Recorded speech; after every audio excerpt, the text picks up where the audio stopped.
Hello, good morning, जोहार। मैं राजू और आप देख रहे हैं 24 झारखंड न्यूज। चलिए जानते हैं झारखंड की आज की 25 मुख्य बड़ी खबरों को।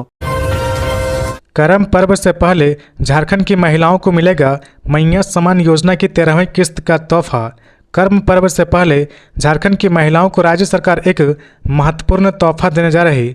मैया सम्मान योजना के तहत लाभार्थी महिलाओं के खाते में 2500 रुपये की राशि की 13वीं किस्त भेजी जाएगी। इस संबंध में सामाजिक सुरक्षा विभाग ने सभी जिलों को दिशा निर्देश जारी कर दिया है। विभागीय सूत्रों के मुताबिक 31 अगस्त से राशि ट्रांसफर की प्रक्रिया शुरू हो जाएगी। विभाग ने मैया योजना के लाभार्थियों के खाते में राशि भेजने के लिए सभी आवश्यक तैयारियां पूरी कर ली है। उम्मीद की जा रही कि अगले 2 से 3 दिनों में यह राशि महिलाओं के खाते में पहुंच जाएगी। इससे पहले जुलाई महीने में रक्षाबंधन के मौके पर भी एक किस्त जारी की गई थी, ताकि त्यौहार के समय महिलाओं को किसी भी तरह की कठिनाइयों का सामना न करना पड़े। अब करम पर्व के पहले भी राज्य सरकार अपनी बहनों को यह तोहफा देने जा रही है। इस बार की किस्त से 50 लाख से अधिक महिलाओं को फायदा होगा। जुलाई महीने में भी 50,30,000 से ज़्यादा महिलाओं को मैया योजना का लाभ मिला था।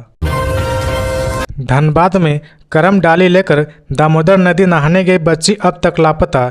एनडीआरएफ का रेस्क्यू ऑपरेशन जारी। करम डाली लेकर दामोदर नदी नहाने गई बच्ची संध्या कुमारी अब तक लापता है। एनडीआरएफ की टीम शनिवार को दामोदर नदी स्थित बैक क्वार्टर छठ घाट पहुंची और रेस्क्यू ऑपरेशन चला रही। इस ऑपरेशन की निगरानी सुदामडी थाना प्रभारी राहुल कुमार सिंह और झरिया अंचल निरीक्षक अभय कुमार सिन्हा कर रहे। बता दें कि गुरुवार को करमा डाल लेकर 5 बच्चियां नदी में स्नान करने उतरी थी। इसी दौरान अचानक तेज बहाव में सभी बच्चियां गहराई में चली गई। ग्रामीणों और मछुआरों की तत्परता से 3 बच्चियां सुरक्षित बाहर निकाल लिया गया। वहीं एक बच्ची को अचेत अवस्था में बिरसा पुल के पास से निकाला गया, लेकिन अस्पताल ले जाने पर डॉक्टरों ने उसे मृत घोषित कर दिया। वहीं 5वीं बच्ची संध्या कुमारी का अब तक कोई सुराग नहीं मिल पाया। घटना के बाद से मृतका और लापता बच्ची के परिवार में कोहराम मचा हुआ है। वहीं ग्रामीण पुलिस और एनडीआरएफ की टीम खोजबीन में मदद कर रहे हैं। झारखंड में 4 सितंबर तक बारिश के आसार, 2 दिन होगी भारी बारिश, वज्रपात की चेतावनी। झारखंड में 4 सितंबर तक गरज के साथ बारिश की संभावना है। तेज हवाओं के साथ वज्रपात की आशंका है। मौसम विभाग के मुताबिक झारखंड में 31 अगस्त 2025 को और 1 सितंबर 2025 को हल्की बारिश हो सकती है। गरज के साथ तेज हवाएं चलने का अनुमान है। अधिकतम 30 से 40 किलोमीटर प्रति घंटे की रफ्तार से हवाएं चल सकती है। वज्रपात भी हो सकता है। मौसम विभाग ने इसके लिए येलो अलर्ट जारी किया है। झारखंड में फिर भारी बारिश हो सकती है। मौसम विभाग ने अपने पूर्वानुमान में बताया कि 2 सितंबर मंगलवार को राज्य में उत्तर पश्चिमी पलामू, गढ़वा, लातेहार और चतरा और मध्यवर्ती रांची, बोकारो, गुमला, हजारीबाग, खूंटी, रामगढ़, लोहरदगा, कोडरमा, धनबाद भागों में कहीं कहीं पर भारी बारिश हो सकती है। गरज के साथ तेज हवाएं चलेंगी और वज्रपात भी हो सकता है। गिरिडीह में टेम्पो पलटने से 2 महिलाओं की मौत। पूजा करने के लिए सभी लोग धनबाद से जा रहे थे मंदिर। टेम्पो में सवार थे 14 लोग। गिरिडीह जिले के तीसरी थाना क्षेत्र में शनिवार को एक दुखद घटना सामने आई है। जामामो मंदिर जा रही श्रद्धालुओं से भरी टेम्पो हथियागढ़ घाटी में दुर्घटनाग्रस्त हो गई। हादसे में 2 लोगों की मौत हो गई और 4 लोग घायल हो गए। मृतकों में रुक्मणी देवी और सनीचर रजक शामिल है। घायलों में बबीता देवी, देवंती देवी, फूलन देवी, सोफा देवी और सुशीला देवी है। सभी श्रद्धालु धनवार प्रखंड के पचरुखी गांव के निवासी है। प्रत्यक्षदर्शियों के मुताबिक टेम्पो में 14 लोग सवार थे। सभी तिवारी प्रखंड के जमामो स्थित प्रसिद्ध देवी मंदिर में पूजा अर्चना और दूधाभिषेक के लिए जा रहे थे। हथियागढ़ जामामो रोड पर यह हादसा हुआ। तीसरी थाना पुलिस ने घायलों को धनवार रेफरल अस्पताल भेजा। दोनों शव को पोस्टमार्टम के लिए भेज दिया गया। थाना प्रभारी रंजय कुमार ने बताया कि मामले की जांच की जा रही। घटना के बाद गांव में शोक की लहर है। रांची में अतिक्रमण हटाओ अभियान तेज। मुख्य सड़कों से हटे ठेले गुमटी, अब गलियों में कब्जा। रांची नगर निगम इन दिनों लगातार अतिक्रमण मुक्त अभियान चला रहा। पिछले कई दिनों से मुख्य सड़कों और चौराहों पर लगे अवैध ठेले, गुमटी और दुकानों को हटाया रहा, लेकिन अब हालात ऐसे बन रहे कि हटाए गए ठेले वाले और दुकानदार गलियों और साइड रोड में जाकर फिर से कब्जा जमा रहे। स्थानीय लोगों का कहना है कि निगम की टीम दिन में अभियान चलाकर अतिक्रमण हटा देती है, लेकिन टीम के हटते ही शाम को ठेले और दुकानें दोबारा न वहीं लग जाती है। इससे गलियों में जाम की समस्या बन रही और आम लोगों को आने जाने में भारी परेशानी हो रही। खासकर ओटीसी ग्राउंड के पास Kanke road, Ratu road, Bariatu road और हरमू रोड के आसपास यही हालत देखने को मिलता है। यहाँ मुख्य सड़कों से हटाए गए ठेले वाले अब गलियों और साइड रोड में दुकानें सजा रहे हैं। शाम के समय दुकानें और ठेलों पर भीड़ लगने से पूरी गली जाम हो जाती है और लोगों की आवाजाही मुश्किल हो रही। लोगों का कहना है कि कई जगहों पर दुकानों पर गुटखा और सिगरेट की खुलेआम बिक्री हो रही, जबकि झारखंड सरकार ने गुटखा बिक्री पर प्रतिबंध लगाया हुआ है। दुकान के आसपास खड़े लोग धूम्रपान करते हैं, जिससे मोहल्ले का माहौल खराब हो रहा और राहगीरों को दिक्कत झेलने पड़ रही। अब सवाल यह है कि क्या रांची नगर निगम गलियों और साइड रोड से भी अतिक्रमण हटाने की ठोस कार्रवाई करेगा या फिर यह समस्या ऐसी बनी रहेगी। पूर्वी सिंहभूम में एक महीने में 49,764 राशन कार्डधारियों का नाम डिलीट। 3 महीने में 2,476 लोगों ने कार्ड किया सरेंडर। उपायुक्त कर्ण सत्यार्थी के निर्देश पर पूर्वी सिंहभूम जिले में अपात्र राशन कार्डधारियों की जांच और उनके नाम हटाने का अभियान लगातार जारी है। इसी क्रम में अगस्त महीने में 49,764 राशन कार्डधारियों के नाम हटाए गए हैं। इन नामों में से 15,615 नाम ग्रामीण और शहरी क्षेत्रों के संदिग्ध आधार प्रविष्टि वाले थे, जबकि 1,022 का नाम 18 वर्ष से कम था। 100 वर्ष से ज़्यादा आयु के एकल सदस्य कार्ड धारकों के थे। इसके अलावा 31,855 ऐसे कार्ड धारकों के नाम हटाए गए हैं जिन्होंने 6 महीने या उससे ज़्यादा समय से राशन नहीं लिया था और 1,023 डुप्लीकेट लाभार्थियों के नाम भी हटाए गए हैं। पिछले 3 महीने में 2,476 लोगों ने स्वेच्छा से अपना राशन कार्ड सरेंडर करने के लिए आवेदन दिया था, जिसमें से 2,148 का नाम हटाए जा चुके हैं। अकेले अगस्त महीने में 249 लोगों के नाम राशन कार्ड से हटाए गए। उपायुक्त ने बताया कि यह अभियान इसलिए चलाया जा रहा ताकि ज़रूरतमंद और वास्तविक लाभार्थी तक खाद्यान्न पहुंच सके। उन्होंने सभी अपात्र कार्डधारकों से अपील की कि वे जल्द से जल्द अपना राशन कार्ड सरेंडर कर ले। उपायुक्त ने चेतावनी दी कि अगर कोई जांच के दौरान पकड़ा जाता है तो उसके खिलाफ कानूनी कार्रवाई की जाएगी। रांची जिला प्रशासन की पहल समारोह आयोजित कर लोगों को सौंपा गया जमीन का मालिकाना हक। उपायुक्त सह जिला दंडाधिकारी रांची श्री मंजुनाथ भजयंत्री ने 30 अगस्त 2025 को नामकुम अंचल में पंजी 2 सुधार प्रमाण पत्र वितरण समारोह में शामिल होकर आवेदकों को अपने प्रमाण पत्र वितरित किए। यह पहल जिला प्रशासन द्वारा की जा रही जो ग्रामीणों को भूमि सुधार और पंजीकरण की प्रक्रिया को सरल और पारदर्शी बना रही। स्थानीय लोगों ने इस पहल की सराहना करते हुए कहा कि यह कदम गांव की सरकार के सपने को साकार कर रहा है। इस पहल के माध्यम से न केवल प्रशासन की प्रक्रिया को आसान बनाया जा रहा बल्कि ग्रामीणों की जीवन शैली में भी सकारात्मक बदलाव आ रहा। इस समारोह में बड़ी संख्या में लोगों को उनके पंजी 2 सुधार प्रमाण पत्र वितरित किए गए। कई वर्षों से अटके हुए मामलों को इस कार्यक्रम के तहत हल किया गया, जिससे लोगों में खुशी और संतोष का माहौल था। रांची जिला के सभी अंचलों में पंजी 2 सुधार प्रमाण पत्र वितरित समारोह का आयोजन किया गया। यहाँ प्राप्त आवेदनों का भौतिक सत्यापन किया गया और फिर वांछित सुधार कर उन्हें प्रमाण पत्र सौंपे गए। इस प्रक्रिया के तहत कुल 780 आवेदन प्राप्त हुए थे, जिसमें से 729 आवेदनों का भौतिक सत्यापन किया गया और 542 आवेदनों का निष्पादन किया गया। साइबर अपराधियों ने देवघर डीसी का बनाया फर्जी फेसबुक अकाउंट। साइबर अपराधियों ने देवघर डीसी नमन प्रियस लाकड़ा का फर्जी फेसबुक अकाउंट बनाकर ठगी का प्रयास किया है। इस फर्जी अकाउंट के माध्यम से लोगों से रुपए मांगने की कोशिश की गई। डीसी ने इस संबंध में साइबर थाना में एफआईआर दर्ज कराने का निर्देश दिया। डीसी ने आम लोगों से डीसी देवघर या उपायुक्त नमन प्रियस लाकड़ा नाम से अन्य फेसबुक अकाउंट से किसी भी तरह का मैसेज, लिंक या रिक्वेस्ट आदि आने पर सावधान रहने की अपील की है। उन्होंने लोगों से तुरंत इसकी सूचना साइबर थाना को देने को कहा। बाबूलाल मरांडी ने कहा, सूर्या हांसदा मामला जाएगा हाईकोर्ट, परिवार को मिलेगा बीजेपी का साथ। सूर्या हांसदा इनकाउंटर मामला हाईकोर्ट जा सकता है। इस मामले में परिवार के सदस्य हाईकोर्ट का दरवाजा खटखटाएंगे। भारतीय जनता पार्टी परिवार की मदद करेगा। यह बात पूर्व सीएम सब प्रतिपक्ष के नेता बाबूलाल मरांडी ने पलामू में कही। सूर्या हांसदा मुठभेड़ को फर्जी बताते हुए भाजपा ने पहले मामले की सीबीआई जांच की मांग की थी। दरअसल भारतीय जनता पार्टी के प्रदेश महामंत्री मनोज सिंह के पिता और राष्ट्रीय स्वयंसेवक संघ के पूर्व विभाग संचालक ध्रुव गुरु नारायण सिंह को श्रद्धांजलि देने के लिए बाबूलाल मरांडी समेत पार्टी के कई टॉप लीडर पलामू पहुंचे थे। पलामू सर्किट हाउस में मीडिया से बातचीत करते बाबूलाल मरांडी ने कहा कि सूर्या हांसदा मामले की सीबीआई जांच को लेकर सरकार डर रही है।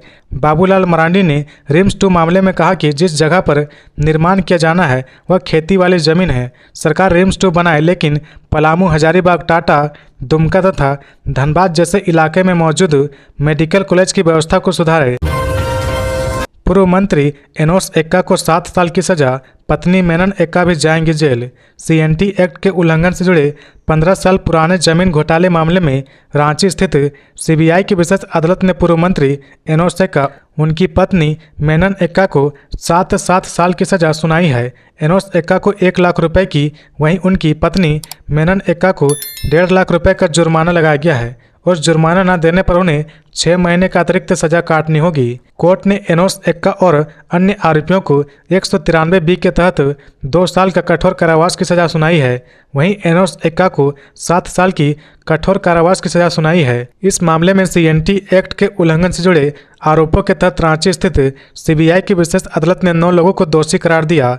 आरोपों के मुताबिक मंत्री रहते हुए एनोस एक्का ने पद का दुरुपयोग करते हुए फर्जी पते का इस्तेमाल कर आदिवासी जमीन की अवैध खरीद बिक्री की है। इसमें तत्कालीन प्रशासनिक अधिकारी कार्तिक कुमार प्रभात ने उनकी मदद की थी। सरकारी अधिकारियों और कर्मचारियों की मिलीभगत से बड़े पैमाने पर जमीन की खरीदारी की गई। रांची की सड़कों पर 12,000 ऑटो, पड़ाव सिर्फ 3, बढ़ी जाम की समस्या। राजधानी की सड़कों पर ऑटो और ई रिक्शा की संख्या बेतहाशा बढ़ती जा रही। शहर में करीब 12,000 ऑटो और 6-7 हज़ार ई रिक्शा चल रहे हैं, लेकिन इनके लिए निर्धारित पड़ाव सिर्फ 3 स्थानों पर बनाए गए हैं। रातू रोड, अरगोड़ा और पुरुलिया रोड पर ऑटो की भीड़ सबसे अधिक है। इसकी वजह से जाम की समस्या हमेशा बनी रहती है। जाम से निजात दिलाने के लिए करोड़ों रुपए की लागत से रातू रोड फ्लाईओवर का निर्माण कराया गया। इस सड़क पर ई रिक्शा, ऑटो और बस का परिचालन सबसे ज़्यादा होता है। ऑटो महासंघ के अध्यक्ष दिनेश सोनी ने बताया कि रातू रोड पर रांची शहर में सबसे अधिक ऑटो चलता है। इस रोड पर रातू, मांडर, ITI, पांड्रा, रवि स्टील समेत अन्य इलाकों की ऑटो भी सबसे ज़्यादा चलती है। इस रोड पर एक ही ऑटो स्टैंड बनाया गया है, जिसकी वजह से जहां तहां ऑटो खड़ा कर दिए जाते हैं। वहीं अरगोड़ा रोड पर 2000 और पुरुलिया रोड पर 200 से 300 ऑटो हर दिन चलता है। ई रिक्शा की संख्या 6 से 7 हज़ार है, लेकिन इनके लिए कहीं भी पड़ाव तय नहीं है। इसकी वजह से Ratu road, Harmu road, main road, church road समेत अन्य इलाकों में सुबह शाम जाम की समस्या बनी रहती है। माध्यमिक आचार्य पद की नियुक्ति में कंप्यूटर साइंस के आवेदक के साथ भेदभाव, अदालत ने JSSC से मांगा जवाब। झारखंड हाईकोर्ट ने माध्यमिक आचार्य कंप्यूटर साइंस नियुक्ति के विज्ञापन को चुनौती देने वाली याचिका पर सुनवाई करते हुए JSSC से जवाब मांगा है। अदालत ने आयोग से पूछा कि नियुक्ति के लिए सामान्य B.Ed की डिग्री चाहिए या कंप्यूटर साइंस में B.Ed की डिग्री। मामले में अगली सुनवाई 15 सितंबर को होगी। इस संबंध में प्रियंका कुमारी एवं अन्य ने याचिका दाखिल की है। प्रार्थियों की ओर से अधिवक्ता चंचल जैन ने अदालत को बताया कि विज्ञापन में B.Ed या इंटीग्रेटेड B.Ed या M.Ed को अनिवार्य योग्यता के रूप में शामिल किया गया है, जो उचित नहीं है। B.Ed पाठ्यक्रम में कंप्यूटर साइंस या किसी अन्य तकनीकी विषय को शामिल नहीं किया गया है, जिसके कारण कंप्यूटर साइंस में स्नातक या स्नातकोत्तर करने वाले छात्रों को B.Ed या M.Ed करने का अवसर नहीं मिलता। इसके चलते कई अभ्यर्थी आवेदन करने से वंचित हो रहे हैं, जो पूरी तरह से गलत और भेदभावपूर्ण है। विज्ञापन में निर्धारित शैक्षणिक योग्यता तकनीकी विषयों के लिए उपयुक्त नहीं है, जिससे योग्य अभ्यर्थी वंचित हो रहे। यह उन उम्मीदवारों के साथ अन्याय है। उन्होंने कंप्यूटर साइंस विषय में उच्च शिक्षा प्राप्त की है, लेकिन केवल B.Ed की शैक्षणिक वैधता के कारण आवेदन से वंचित की जा रही। आयोग उम्मीदवारों से यह अपेक्षा कर रहा है कि उनकी B.Ed डिग्री उसी विषय में हो जिसमें उन्होंने आवेदन किया है। विशेष रूप से कंप्यूटर साइंस विषय में यह शर्त लागू की जा रही, जबकि कंप्यूटर साइंस से B.Ed की डिग्री का कोई प्रावधान नहीं है। सचिवालयों में अगले सप्ताह 5 दिन की छुट्टी, भरपूर खुशी। 1 सितंबर से प्रारंभ होने वाली सप्ताह में छुट्टियों की लंबी कतार है। अगले सप्ताह सचिवालय में लगातार 5 दिन और राज्य सरकार के क्षेत्रीय कार्यालयों में 4 दिनों की छुट्टी रहेगी। राज्य सरकार के कर्मी इसका भरपूर आनंद लेने के मूड में हैं। इसको लेकर अभी से उनके बीच खुशी का भी माहौल है। राज्य सरकार द्वारा जारी छुट्टी की अधिसूचना के मुताबिक 3 एवं 4 सितंबर को झारखंड का प्रमुख त्यौहार कर्मा पूजा है। 3 सितंबर को बुधवार एवं 4 सितंबर को गुरुवार है। 5 सितंबर शुक्रवार को मिलाद उन नबी की छुट्टी है। इसके बाद सचिवालय में शनिवार एवं रविवार की छुट्टी है। वहीं क्षेत्रीय कार्यालयों में रविवार की छुट्टी है। 3 एवं 5 सितंबर को एनआई एक्ट के तहत छुट्टी है, इसलिए दोनों दिन राज्य में अवस्थित बैंक और केंद्रीय कार्यालय भी छुट्टी रहेंगी। डॉक्टर इरफान अंसारी ने कहा, राज्य में बनेगा 2200 बेड का किडनी सुपर स्पेशलिटी हॉस्पिटल। सूबे के स्वास्थ्य मंत्री डॉक्टर इरफान अंसारी ने ऐलान किया कि राज्य में बढ़ती किडनी की बीमारी को देखते हुए 2200 बेड का किडनी सुपर स्पेशलिटी हॉस्पिटल की स्थापना की जाएगी। उन्होंने सोशल मीडिया पोस्ट में कहा कि इस हॉस्पिटल में किडनी प्रत्यारोपण सहित अन्य अत्याधुनिक सुविधाएं उपलब्ध होगी। यह हॉस्पिटल ऑस्ट्रेलिया के ऑस्टिन हॉस्पिटल एंड सर्विसेज और झारखंड सरकार की साझेदारी से बनेगा। कंपनी के सीईओ और आदेंद्र कोल्मो गौरव ने झारखंड में निवेश का निर्णय लिया है। मंत्री ने कहा कि हमारा लक्ष्य झारखंड को हेल्थ केयर का हब बनाना है। हम बड़ा निवेश करेंगे, लेकिन इस परियोजना को राजनीति से दूर रखना होगा। स्वास्थ्य सेवाओं में बाधा डालना जनता के साथ अन्याय है। झारखंड सरकार पहले से ही मुख्यमंत्री गंभीर बीमारी योजना चला रही, जिसके तहत किडनी, लीवर और कैंसर जैसी बीमारियों के इलाज के लिए 15 लाख रुपए तक की सहायता दी जाती है। राज्य के सामुदायिक स्वास्थ्य केंद्रों में हेमोटाडायलिसिस की सुविधा उपलब्ध कराई जा रही। अब किडनी ट्रांसप्लांट की सुविधा भी राज्य में शुरू होने जा रही। यह विश्व स्तरीय अस्पताल आने वाले समय में न सिर्फ झारखंड बल्कि पूरे पूर्वी भारत के लिए जीवनदायिनी साबित होगा। स्वास्थ्य के केंद्र में झारखंड एक नई क्रांति की ओर बढ़ रहा। जेएसएससी मैट्रिक स्तरीय परीक्षा का रिजल्ट जारी। 455 पदों के लिए हुई परीक्षा, खाली रह गए 305 सीट। झारखंड कर्मचारी चयन आयोग जेएसएससी ने मैट्रिक स्तरीय संयुक्त प्रतियोगिता परीक्षा 2023 का रिजल्ट जारी कर दिया है। यह परीक्षा कीट पालक और इससे जुड़े अन्य पदों पर भर्ती के लिए ली गई थी। कुल 455 पदों के लिए परीक्षा हुई थी, लेकिन सिर्फ 150 उम्मीदवार ही सफल हो पाए, यानी 305 पद खाली रह गए। इसका मतलब है कि करीब 67% पदों पर कोई चयन नहीं हो सका। यह परीक्षा 29 सितंबर 2024 को हुई थी। आंसर की 10 फरवरी 2025 को जारी हुई थी और अब रिजल्ट आ गया है। अभ्यर्थी इस नतीजे से नाराज है कि परीक्षा की प्रक्रिया पर सवाल उठा रहे। कनिष्ठ अनुवादक के लिए आवेदन की तारीख बढ़ी। जेएसएससी ने कनिष्ठ अनुवादक परीक्षा 2023 के लिए आवेदन की तारीख बढ़ा दी है। अब अभ्यर्थी 1 से 5 सितंबर 2025 तक रजिस्ट्रेशन कर सकते हैं। अगर किसी ने आवेदन में कोई गलती की है तो उसे सुधारने का मौका 6 और 7 सितंबर की रात 12 बजे तक मिलेगा। यह बदलाव उन लोगों के लिए फायदेमंद है जिन्होंने पहले तकनीकी दिक्कतों की वजह से आवेदन करने में परेशानी हुई थी। झारखंड में 2 ट्रेनों पर फिर पथराव। वंदे भारत और टाटा कुर्ला एक्सप्रेस को बनाया निशाना। रेल यात्रियों की सुरक्षा को लेकर चिंता एक बार फिर बढ़ गई है। शुक्रवार को 2 ट्रेनों पर अज्ञात लोगों द्वारा पथराव की घटना सामने आई है, जिसमें वंदे भारत एक्सप्रेस और टाटा कुर्ला एक्सप्रेस को निशाना बनाया गया है। पहली घटना टाटा नगर बरहमपुर वंदे भारत ट्रेन की है। यह ट्रेन जैसे ही चाईबासा स्टेशन के पास पहुंची, कुछ अज्ञात लोगों ने उस पर पत्थर फेंके। इससे E1 बोगी की खिड़की का शीशा टूट गया। इस मामले की जांच चाईबासा आरपीएफ कर रही है। संदिग्धों की पहचान और गिरफ्तारी के लिए प्रयास तेज कर दिए गए हैं। दूसरी घटना गालूडी और आसनबानी रेलखंड के बीच हुई, जो रेलवे के खड़गपुर डिवीजन के अंतर्गत आता है। यहां से गुजर रही टाटा कुर्ला एक्सप्रेस पर भी अज्ञात लोगों ने पथराव किया, जिससे B4 कोच के खिड़की का शीशा टूट गया। हालांकि किसी यात्री को चोटें नहीं पहुंची। इस घटना की सूचना घाटशिला आरपीएफ को दी गई, जिसने मौके पर पहुंचकर जांच शुरू कर दी। रेलवे प्रशासन ने इस घटनाओं को गंभीरता से लेते हुए पथराव करने वालों की पहचान और गिरफ्तारी के लिए सघन जांच अभियान शुरू कर दिया है। शिल्पी नेहा तिर्की असम दौरे पर। जनी शिकार महोत्सव में करेंगे शिरकत। कृषि पशुपालन एवं सहकारिता मंत्री शिल्पी नेहा तिर्की 2 दिवसीय असम दौरे पर है। शनिवार को असम के डिब्रूगढ़ एयरपोर्ट पहुंचने पर प्रदेश कांग्रेस कमेटी के पदाधिकारियों और आदिवासी विमेंस एसोसिएशन ऑफ असम के द्वारा पारंपरिक तरीके से मंत्री का स्वागत किया गया। इस स्वागत और आदिवासी समाज के स्नेह से कृषि मंत्री काफ़ी अभिभूत नजर आई। एसोसिएशन की ओर से 31 अगस्त को डिब्रूगढ़ के जिला पुस्तकालय में जनी शिकार महोत्सव 2025 का आयोजन किया गया। इस महोत्सव को झारखंड की कृषि मंत्री शिल्पी नेहा तिर्की बतौर मुख्य अतिथि संबोधित करेंगी। आदिवासी समाज अपनी संस्कृति और परंपरा के लिए देश दुनिया में जाना जाता है और इसमें असम के आदिवासी समाज की अपनी एक अलग पहचान है। मंत्री असम प्रदेश कमेटी के द्वारा वोट चोर गद्दी छोड़ अभियान के तहत आयोजन BLA ट्रेनिंग कार्यक्रम में भी शामिल होंगी।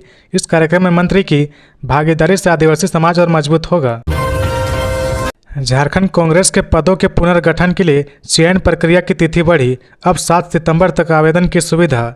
झारखंड प्रदेश कांग्रेस कमेटी के विभिन्न पदों के पुनर्गठन के लिए चल रही चयन प्रक्रिया की अंतिम तिथि 30 अगस्त निर्धारित थी। इस प्रक्रिया के तहत अब तक लगभग 600 आवेदन प्राप्त हुए हैं। इस बात की जानकारी देते हुए मीडिया विभाग के चेयरमैन सतीश पॉल मुंजोनी ने बताया कि प्रदेश प्रभारी के राजू और झारखंड प्रदेश कांग्रेस कमेटी के अध्यक्ष केशव महतो कमलेश के बीच चर्चा उपरांत यह निर्णय लिया गया कि चयन प्रक्रिया की अवधि को और 7 दिनों के लिए बढ़ाया जाए। अब इस प्रक्रिया की नई अंतिम तिथि 7 सितंबर 2025 निर्धारित की गई है। इस चयन प्रक्रिया में कांग्रेस का कोई भी कार्यकर्ता वंचित न रह जाए, उसे सुनिश्चित करने के लिए झारखंड प्रदेश कांग्रेस कमेटी ने एक व्हाट्सएप नंबर जारी किया है। यह नंबर अगले 7 दिनों तक सक्रिय रहेगा। कांग्रेस कार्यकर्ता इस नंबर पर केवल जय कांग्रेस संदेश भेजकर आवेदन लिंक प्राप्त कर सकते हैं और बड़ी सरलता से अपना आवेदन कर सकेंगे। गुमला में बोर्ड परीक्षा की तैयारियों को लेकर DC ने की समीक्षा बैठक, लापरवाह शिक्षकों पर सख्त कार्रवाई के निर्देश। उपायुक्त प्रेरणा दीक्षित ने आगामी बोर्ड परीक्षा की तैयारियों की समीक्षा के लिए जिले के 110 से अधिक उच्च विद्यालय के प्रधानाध्यापकों के साथ एक विशेष ऑनलाइन बैठक की। इस बैठक में मुख्य रूप से जिला शिक्षा अधीक्षक भी उपस्थित थे। बैठक के दौरान परीक्षा की अंतिम तैयारियों, बच्चों के पाठ्यक्रम की प्रगति और विद्यालय में उपलब्ध भौतिक संसाधनों की स्थिति पर विस्तार से चर्चा हुई। उपायुक्त ने विशेष रूप से पाठ्यक्रम पूरा होने की स्थिति में समीक्षा की और उन प्रधानाध्यापक पर नाराजगी जताई जिन्होंने सिलेबस पूरा करने में लापरवाही बरती है। उन्होंने फिजिक्स, केमिस्ट्री, बायोलॉजी और ICT लैब की कार्यप्रणाली की समीक्षा की और निर्देश दिया कि सभी लैब कार्यशील रहे। नियमित निरीक्षण और सुधार निश्चित करने के लिए वरिष्ठ अधिकारियों को विद्यालयों से जोड़ा गया है। उपायुक्त ने यह भी निर्देश दिया कि जो प्रधानाध्यापक इस वीडियो कॉन्फ्रेंसिंग में शामिल नहीं हुए हैं उन पर कार्रवाई की जाएगी। इसके अलावा जो विद्यालय में अनियमित है, बायोमेट्रिक उपस्थिति में अनुपस्थित है या जिन्होंने नियमित रूप से रेल टेस्ट आयोजित नहीं किया है, उसका परिणाम ऑनलाइन अपलोड नहीं किया है, उन सभी का वेतन रोकने का निर्णय लिया गया है। रांची पुलिस ने ट्रैक्टर चोरी करने वाले गिरोह के 5 सदस्यों को किया गिरफ्तार। रांची पुलिस ने हाल ही में एक बड़ी सफलता हासिल करते हुए ट्रैक्टर चोरी करने वाले गिरोह के 5 सदस्यों को गिरफ्तार किया है। यह गिरोह रांची जिले के विभिन्न इलाकों में चोरी की घटनाओं को अंजाम दे रहा था। यह घटना 8 जुलाई 2025 की है, जब अनगढ़ा थाना के ग्राम गेतल सूद निवासी तीरथनाथ महतो ने थाने में एक लिखित शिकायत दर्ज कराई थी। शिकायत में उन्होंने बताया था कि उनके घर के सामने खड़ा जॉन डियर ट्रैक्टर को 7 से 8 जुलाई 2025 की रात को चोरी हो गया था। इस मामले की गंभीरता को देखते हुए पुलिस ने वरिष्ठ अधिकारियों की तत्काल कार्रवाई शुरू की। पुलिस अधीक्षक ग्रामीण रांची के दिशा निर्देशों में पुलिस उपाधीक्षक सिल्ली के नेतृत्व में एक विशेष टीम का गठन किया गया। टीम ने तकनीकी शाखा और गुप्तचरों के माध्यम से मामले की जांच शुरू की। 29 अगस्त 2025 को बोकारो जिले के महुआटांड़ थाना से 2 आरोपियों को गिरफ्तार किया गया। समन्वय समिति की बैठक, DC ने गोविंदपुर में नया CSC व ट्रामा सेंटर बनाने का दिया निर्देश। धनबाद DC आदित्य रंजन की अध्यक्षता में शनिवार को समरालय सभागार में जिला समन्वय समिति की बैठक हुई। DC ने विभिन्न विभागों की कार्य प्रगति की समीक्षा करते हुए विकास योजनाओं के त्वरित निष्पादन का निर्देश दिया। उन्होंने सभी प्रखंडों के पंचायत भवनों की जमीन का सीमांकन, बाउंड्री वाल निर्माण, शेड, शौचालय, रंग रोगन और बायोमेट्रिक उपस्थिति व्यवस्था सुनिश्चित करने को कहा। वहीं गोविंदपुर में नया CSC व ट्रामा सेंटर निर्माण के लिए प्रकलन तैयार करने का आदेश दिया। साथ ही जिले में आधुनिक सुविधाओं से युक्त पेट क्लिनिक खोलने की बात कही। साथ ही झारखंड आवासीय बालिका विद्यालयों की सुरक्षा को ध्यान में रखते हुए बाउंड्री ऊंची कर कॉन्क्रीट तार का बाढ़ लगाने को कहा। चलकरी में PSC निर्माण के लिए जमीन चिन्हित करने व सभी अंचलों को लंबित स्वास्थ्य परियोजनाओं को जल्द पूरा करने का निर्देश दिया गया। JSSC CGL केस में FSL ने माना मोबाइल से छेड़छाड़ नहीं हुई है। झारखंड कर्मचारी चयन आयोग के CGL परीक्षा पेपर लीक से जुड़े मामले की जांच CID कर रही है। CID ने अपनी अब तक की जांच में यह तथ्य पाने का दावा किया कि पेपर लीक के कोई ठोस प्रमाण नहीं मिले हैं और कथित पेपर लीक के नाम पर केवल धन उगाही हुई है। लेकिन जांच के दौरान जिन छात्रों ने अपने मोबाइल सीआईडी को सौंपे थे, उनकी ऑफिशियल रिपोर्ट अब सामने आ चुकी है। इन रिपोर्ट में अहम बातें सामने आई है। एफएसएल की जांच में जो जानकारी सामने आई है, उसके मुताबिक व्हाट्सएप चैट की पुष्टि हुई है। कुमार बीएड कॉलेज धनबाद का भी एक सबूत दिया था, जिसमें वहाँ एक छात्र ने समय से पहले परीक्षा के कुछ आंसर की कुछ फोटो खींची थी और अब उसी मोबाइल का फोरेंसिक रिपोर्ट ने लोकेशन, मेटा डेटा और परीक्षा केंद्र पर परीक्षा से पहले फोटो खींचे जाने की पुष्टि की थी। और 2 मोबाइल में परीक्षा से एक दिन पहले हुई चैट को फोरेंसिक रिपोर्ट ने प्रमाणिक बताया। वहीं छात्रों ने कुमार बीएड कॉलेज धनबाद का भी एक सबूत दिया था, जिसमें वहां एक छात्र ने समय से पहले परीक्षा के कुछ आंसर की फोटो खींची थी और अब उसी मोबाइल का फोरेंसिक रिपोर्ट ने लोकेशन, मेटा डेटा और परीक्षा केंद्र पर परीक्षा से पहले फोटो खींचे जाने की पुष्टि भी अपनी रिपोर्ट ने कर दी है। साथ ही साथ फोरेंसिक रिपोर्ट में यह स्पष्ट है कि जितने भी 9 मोबाइल फ़ोन जांच के लिए दिए गए थे, उसमें किसी भी प्रकार से कोई छेड़छाड़ नहीं की गई है। ये बातें फोरेंसिक रिपोर्ट में बताई गई है। वहीं दूसरी तरफ सीआईडी का यह दावा है कि पेपर लीक नहीं हुआ है, बल्कि पेपर लीक के नाम पर ठगी की गई है। हाईकोर्ट के वरीय अधिवक्ता और पेपर लीक मामले की सीबीआई जांच के लिए दायर याचिका पर पक्ष रखते हुए अधिवक्ता अजीत कुमार के मुताबिक जेएसएससी की ओर से दायर शपथ पत्र में यह कहा गया कि सीआईडी ने जिन 9 मोबाइल फ़ोन की जांच की है, उसमें 153 आंसर मिले हैं, जिसमें से 60 आंसर ऐसे हैं जिनका जुड़ा परीक्षा से था। गुरुजी के मोराबादी स्थित आवास अब उनकी पत्नी रूपी सोरेन के नाम आवंटित होगा। राज्य के पूर्व मुख्यमंत्री और देशम गुरु शिबू सोरेन का मोराबादी स्थित सरकारी आवास अब उनकी पत्नी रूपी सोरेन के नाम आवंटित किया जाएगा। मुख्यमंत्री के निर्देश पर भवन निर्माण विभाग ने इस आशय का प्रस्ताव तैयार किया है। गुरुजी की तरह रूपी सोरेन को आजीवन के लिए यह आवास आवंटित किया जाएगा। मालूम हो कि 2011 में तत्कालीन अर्जुन मुंडा की सरकार ने गुरुजी को यह आवास आवंटित किया था। उसके बाद से गुरुजी इस आवास में रह रहे थे। गुरुजी का पिछले 4 अगस्त को निधन हो गया। उसके बाद उनकी विधवा रूपी सोरेन अब आवास में रहेंगी। इधर मालूम हो कि झारखंड आंदोलन के नेतृत्व करता रहे गुरुजी के रहते ही राज्य सरकार ने उनके मोराबादी स्थित आवास को हेरिटेज बिल्डिंग के रूप में तब्दील करने का फैसला किया था। लगभग 5 करोड़ की राशि खर्च कर सरकार इसे हेरिटेज बिल्डिंग के रूप में तब्दील कर रही। गुरुजी के जीवनी और रहन सहन के अनुरूप इसे विकसित किया जा रहा। उनकी भूमिका को बिल्डिंग में प्रदर्शित करने की कोशिश हो रही है।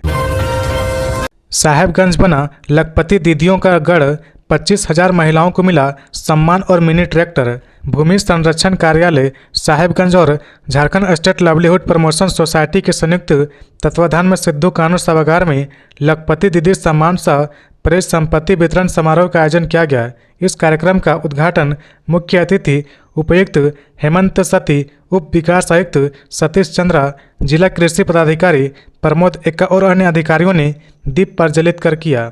उपायुक्त ने हेमंत सती ने अपने संबोधन में कहा कि इस समारोह का मुख्य उद्देश्य जिलों की महिलाओं की मासिक आमदनी बढ़ाकर उन्हें लखपति दीदी के रूप में सशक्त बनाना है। उन्होंने महिलाओं से अपने कार्यों में विविधता लाने का आग्रह किया ताकि वे अतिरिक्त आय अर्जित कर सके।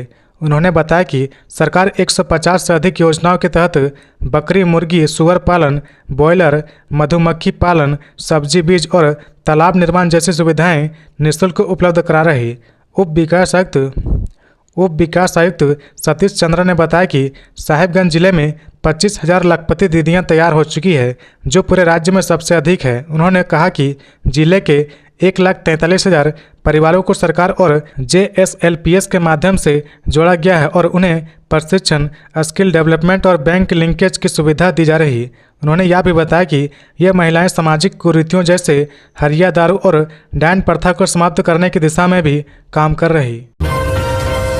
मयंक सिंह की गिरफ्तारी के बाद विदेश भागे अपराधियों में खलबली। कानून के हाथ बेहद लंबे होते हैं, इस कहावत को मयंक सिंह की गिरफ्तारी ने साबित किया है। मयंक सिंह विदेश से गिरफ्तार होने वाला झारखंड का पहला अपराधी है। वहीं अब झारखंड पुलिस के लिए मोस्ट वांटेड प्रिंस खान और राहुल दुबे जैसे अपराधियों में भी खलबली मची हुई है। मयंक सिंह को प्रत्यर्पण कर झारखंड लाने के बाद अब पुलिस के रडार पर प्रिंस खान सहित 3 अन्य अपराधी भी हैं। ये तीनों विदेश में बैठकर झारखंड में अपनी सल्तनत चलाने की कोशिश कर रहे। इन अपराधियों को अब झारखंड लाने पर रणनीति तैयार की जा रही। मैंग जैसे अपराधी के प्रत्यर्पण के बाद विदेशों में बैठे गैंगस्टरों के बीच भी खलबली मची हुई है। गिरिडीह में छेड़खानी के आरोपियों की गिरफ्तारी न होने से आक्रोश, हिंदू संगठनों ने किया देवरी थाना का घेराव। देवरी प्रखंड के एक गांव में छात्राओं के साथ हुई छेड़खानी की घटना में फरार चल रहे आरोपियों की गिरफ्तारी नहीं होने से आक्रोशित हिंदू संगठन के सदस्यों ने शनिवार को विरोध प्रदर्शन किया। प्रदर्शनकारियों ने देवरी प्रखंड मुख्यालय के ग्राउंड में बैठक की। इसके बाद विरोध प्रदर्शन करते हुए देवरी थाना पहुंचकर थाना का घेराव किया। विरोध प्रदर्शन कर रहे लोगों का कहना था कि ट्यूशन से लौट रही नाबालिग छात्राओं के साथ बीच सड़क पर हुई छेड़खानी की घटना ने बेटियों के भय में माहौल पैदा कर दिया है। उनका आरोप था कि इस मामले में पुलिस आरोपियों के खिलाफ कड़ी कार्रवाई करने के बजाय उन्हें बचाने की कोशिश कर रही है। वहीं इस घटना को लेकर खोरी महुआ के एसडीपीओ राजेंद्र प्रसाद ने कहा कि पुलिस अपना काम कर रही है और दोषियों को कड़ी सजा दिलाई जाएगी। उन्होंने कहा कि पुलिस द्वारा घटना की जांच की जा रही और किसी भी दोषी को बख्शा नहीं जाएगा। तो ये थी आज की झारखंड की टॉप बड़ी खबरें। इसी तरह झारखंड की हर छोटी सी बड़ी खबर देखने के लिए आप हमारे चैनल 24 झारखंड न्यूज को सब्सक्राइब करके बेल आइकन प्रेस कर ले, जिससे झारखंड की हर छोटी सी बड़ी खबर की अपडेट आप तक पहुंचता रहे। तो आज के लिए बस इतना ही, हमें दीजिए इजाज़त, फिर मिलते हैं नेक्स्ट न्यूज में।